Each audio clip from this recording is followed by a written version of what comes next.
Friends, this is Ram. आप सभी का स्वागत करता हूं। गाइस, आज का मेरा टॉपिक है टेंस प्रैक्टिस एक्सरसाइज 3। गाइस, ये टेंस प्रैक्टिस एक्सरसाइज का तीसरा वीडियो लेक्चर है। गाइस, बहुत ही इंपॉर्टेंट टॉपिक है। इस वीडियो को आपको एंड तक देखना है और एक सेकंड के लिए भी आप इस वीडियो लेक्चर को मिस मत करिए।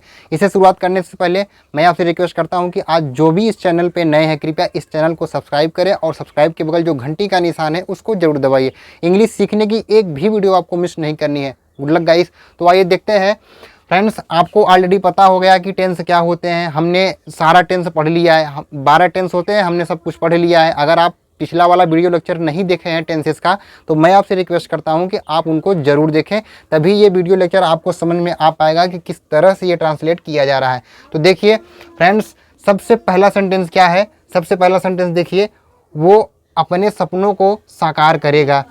गाइस, ये कौन सा टेंस है, ये आपको ऑलरेडी पता हो गया है। वो अपने सपनों को साकार करेगा। साकार करना मेन वर्ब है, करेगा, करेंगी।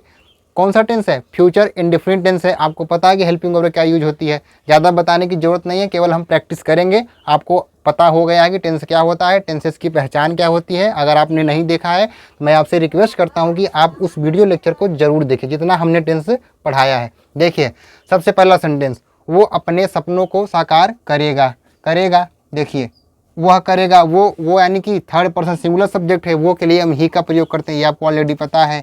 He will, he will. देखिए, सपने साकार करना। साकार करना किस मीन्स होता है? साकार करना होता है fulfil. He will fulfil, FULFULL। He will fulfil, वो साकार करेगा। क्या करेगा? अपने सपनों को। गाइस, ही के साथ अपने के लिए हम हिज का प्रयोग करते हैं, ये आपको ऑलरेडी पता है। अगर नहीं पता होगा तो मैं आपको आगे बता दूंगा। गाइस, अगर आपको कुछ भी नहीं समझ में आ रहा होगा तो आप बेझिझक कमेंट करके पूछ सकते हैं कि सर हमें ये चीज़ें नहीं समझ में आ रही हैं। देखिए, वो अपने सपनों को साकार करेगा। ही विल फुलफिल, वो साकार करेगा। क्या करेगा? अपने सपनों को। अपने सपनों के लिए क्या लिखा जाता है? His dreams. His dreams, his dreams. देखिए कितना आसानी सेंटेंस बन गया। गाइस, आप यहाँ पे चाहे तो फुलफिल की जगह पर आप एक वर्ड का यूज और कर सकते हैं, मैटेरियलाइज। स्पेलिंग क्या होगा?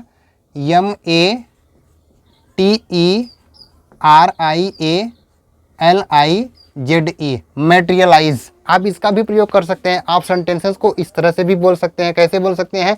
ही विल मैटेरियलाइज हिज ड्रीम्स, वो अपने सपने को साकार करेगा। इस तरह से चाहे आप मेन वर्ब की यहाँ पे जो सपने साकार करना है इसकी इंग्लिश चाहे आप मैटेरियलाइज लिखिए, चाहे तो आप फुलफिल लिखिए, बोथ विल बी राइट, दोनों सही होगा। देखिए नेक्स्ट सेंटेंस क्या है?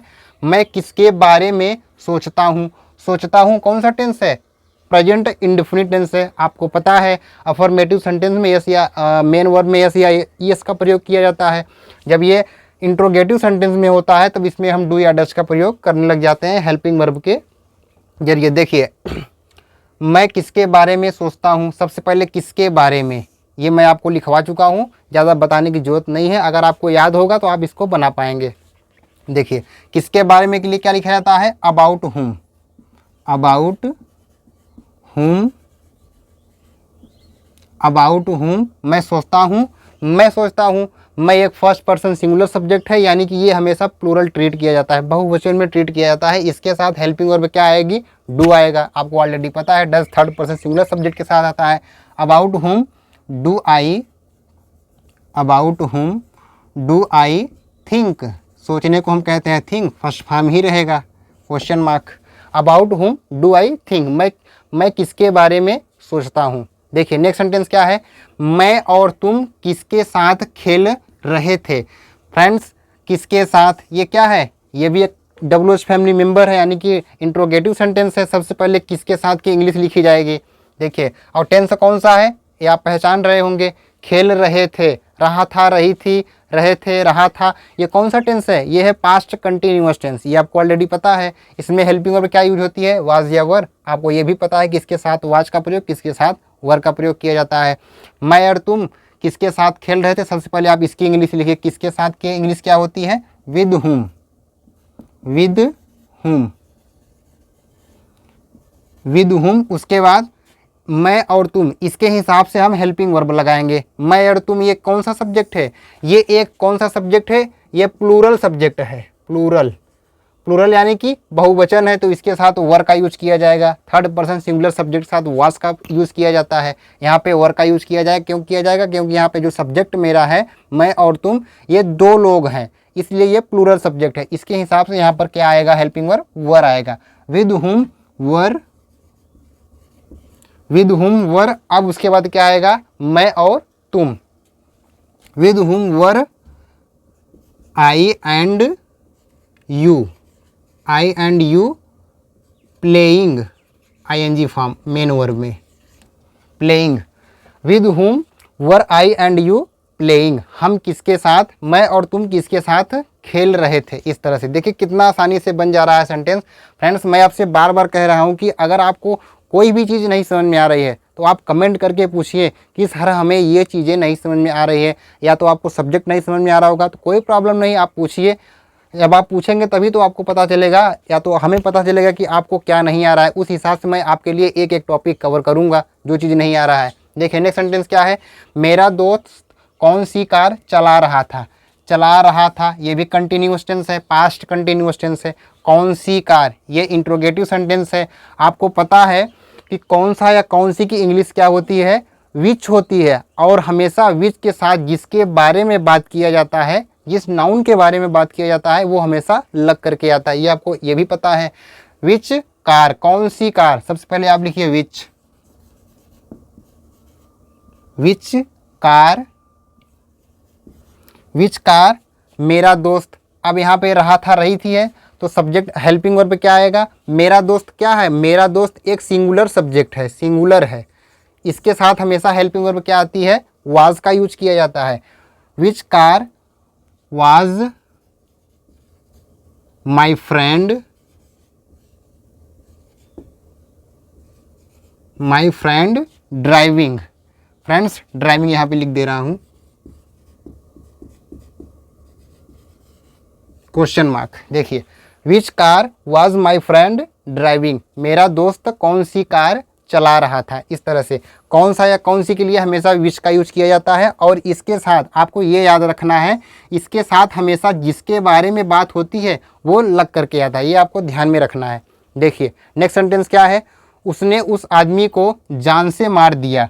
मार दिया, दिया गया, उठा बैठा, सोया, हंसा, जागा, ये कौन सा टेंस है, ये है पास्ट इंडेफिनिट टेंस है। वो भी कौन सा टेंस है, ये अफर्मेटिव सेंटेंस है। आपको ये पता है कि पास्ट इंडेफिनिट टेंस के अफर्मेटिव सेंटेंस में हमेशा मेन वर्ब की कौन सी फॉर्म यूज किया जाती है, मेन वर्ब की सेकेंड फॉर्म का यूज किया जाता है। ये भी आपको ऑलरेडी पता है। देखिए सेंटेंस कैसे बनेगा, ये उसने उस आदमी को मार दिया। किसने मार दिया, उसने मार दिया। उसने के लिए क्या लिखा जाएगा, ही। उसके बाद मारने को हम क्या कहते हैं, मेन वर्ब उसका सेकंड फॉर्म का यूज किया जाएगा। किल मतलब होता है मारना, सेकंड फॉर्म क्या हो जाएगा, किल्ड हो जाएगा। He killed, KILLED, he killed, किसको मार दिया, उस आदमी को। उस आदमी को लिए क्या लिखा जाएगा, that man. He killed that man. देखिए कितना आसानी सेंटेंस बन गया। फ्रेंड्स अगर आपको नहीं बनाना आ रहा होगा तो कोई प्रॉब्लम नहीं है, आप ध्यान से वीडियो को देखिए और समझने की कोशिश ज़्यादा करिए कि सेंटेंस सर कैसे बना रहे हैं। देखिए नेक्स्ट सेंटेंस क्या है, हम राम को बिल्कुल नहीं जानते हैं। बिल्कुल नहीं जानते हैं, नहीं जानते हैं, ता है, ती है, ते है, कौन सा टेंस है, प्रेजेंट इंडेफिनिट टेंस है, ये भी आपको पता है। हम नहीं जानते हैं, सबसे पहले लिखिए we don't know. We don't know, आप डोंट की जगह पर आप डू नॉट का भी प्रयोग कर सकते हैं, कोई प्रॉब्लम नहीं है। वी डोंट नो, किसको नहीं जानते हैं, वी डोंट नो, जानने को हम कहते हैं know, KNOW। We don't know, किसे नहीं जानते हैं, राम को नहीं जानते हैं, तो आप यहाँ लिख दीजिए Ram. We don't know Ram, किस तरह से नहीं जानते हैं, मतलब बिल्कुल नहीं जानते हैं। बिल्कुल के लिए क्या लिखा जाएगा, एट ऑल। एट ऑल, इस तरह से। देखिए we don't know Ram at all, बिल्कुल के लिए क्या लिखा जाएगा, एट ऑल। इसका मतलब क्या निकल रहा है, यानी कि जरा सा भी नहीं जानता हूँ। एट ऑल का मतलब होता है जरा सा या बिल्कुल, इस तरह से। We don't know Ram at all, हम राम को बिल्कुल नहीं जानते हैं। फ्रेंड्स, मैं आपको बताना चाहूँगा कि ये एक तरीके से और बनेगा। वो तरीका क्या है, आप ऐसे भी बना सकते हैं, we have no idea, IDEA, we have no idea who Ram is, इस तरह से भी बना सकते हैं। या तो आप ऐसे बोलिए, तो आप ऐसे बोलिए। पहला वाला तरीका क्या है, we don't know Ram at all, हम राम को बिल्कुल नहीं जानते हैं। आप ऐसे भी बोल सकते हैं, we have no idea who Ram is. इसका मतलब क्या होता है, यानी कि मेरे पास कोई आइडिया नहीं है, मेरे पास कोई आइडिया नहीं है कि राम कौन है, हु राम इज। इस तरह से भी आप बना सकते हैं। आप इस सेंटेंस को दो तरीके से बना सकते हैं, यही दोनों तरीका था। देखिए नेक्स्ट सेंटेंस क्या है, मम्मी अपने बच्चों को दूध पिला रही होगी। रही होगी कौन सा टेंस है, फ्यूचर कंटिन्यूअस टेंस है। हेल्पिंग वर्ब में क्या यूज होता है, विल बी का यूज किया जाता है, ये भी आपको पता है। सबसे पहले लिखिए सब्जेक्ट, सब्जेक्ट क्या है, मम्मी, तो आप लिखिए सब्जेक्ट। देखिए फ्रेंड्स, मैं यहाँ पे लिख दे रहा हूँ मोम, मोम, उसके बाद रही होगी विल बी, मोम विल बी, उसके बाद क्या कर रही होगी, दूध पिला रही होगी। दूध पिलाने के लिए हम क्या लिख सकते हैं, फीड का यूज किया जाता है, मेन वर्ब फीड, उसमें ING का प्रयोग, feeding. Mom will be feeding, FEEDING, mom will be feeding, क्या पिला रही होगी, दूध, फीडिंग मिल्क, फीडिंग मिल्क, दूध पिला रही होगी। किसको पिला रही होगी, अपने बच्चों को। अपने बच्चों को लिए क्या लिखा जाएगा, her child, her child, CHILD। देखिए कितना आसानी से सेंटेंस बन गया। Mom will be feeding milk her child, mummy अपने बच्चों को दूध पिला रही होगी। या तो आप ऐसे, मम्मी अपने बच्चे को दूध पिला रही होगी, इस तरह से। देखिए नेक्स्ट सेंटेंस क्या है, नेक्स्ट सेंटेंस है हम वहाँ गए थे। फ्रेंड्स, ये कौन सा टेंस है, गए थे, उठे थे, बैठे थे, सोया था, हंसा था, जागा था, रोया था, ये कौन सा टेंस है, ये है पास्ट परफेक्ट टेंस। ये आपको पता है कि इसमें हेल्पिंग वर्ब क्या आती है, बहुत ही आसान टॉपिक है। पास्ट परफेक्ट टेंस है और अफर्मेटिव सेंटेंस है पास्ट परफेक्ट टेंस का। सेंटेंस कैसे बनेगा, हम वहाँ गए थे, सबसे पहले हम की इंग्लिश लिख लिए, क्या होगा, वी, उसके बाद helping verb had, we had. इसमें जाने को हम कहते हैं गो, हमेशा वर्ब की थर्ड फॉर्म यूज किया जाता है। हैड के साथ हमेशा वर्ब की कौन सी फॉर्म, थर्ड फॉर्म का यूज किया जाता है। वी हैड गो, गो होता है फर्स्ट फॉर्म, सेकेंड फॉर्म क्या हो गया, went, third form gone. We had gone, we had gone, कहाँ गए थे, वहाँ गए थे, वहाँ के लिए क्या लिखा जाएगा, देयर। देखिए कितना आसानी सेंटेंस बन गया। फ्रेंड्स, ये टॉपिक बहुत ही इंपॉर्टेंट है, आपको ध्यान से इस वीडियो लेक्चर को समझना है। अब तो मुझे उम्मीद है कि आप इसको समझ गए होंगे। फ्रेंड्स, अभी हमें और प्रैक्टिस करना है, जितना हो सके हमें उतना प्रैक्टिस करना है। फ्रेंड्स, मैं आपसे फिर से कह रहा हूँ कि अगर आपको कोई भी चीज़ नहीं समझ में आ रही है तो आप बेझिझक कमेंट करके पूछिए कि सर हमें ये चीज़ें नहीं समझ में आ रही है, सब्जेक्ट क्या होता है, कौन से सब्जेक्ट के साथ कौन सी हेल्पिंग वर्ब आती है, हम टेंस नहीं पहचान पा रहे हैं, तो आप बिंदास पूछिए, नाउन क्या होता है, प्रोनाउन क्या होता है, आगे सब कुछ बताया जाएगा। तो जो चीज़ आपको नहीं आ रहा है तो आप प्लीज़ कमेंट करके पूछिए। फ्रेंड्स, बताइएगा कि ये वीडियो लेक्चर आपको कैसा लगा। मिलते हैं नेक्स्ट वीडियो में। Thank you so much for watching this video. See you in the next video. Take care and good bye.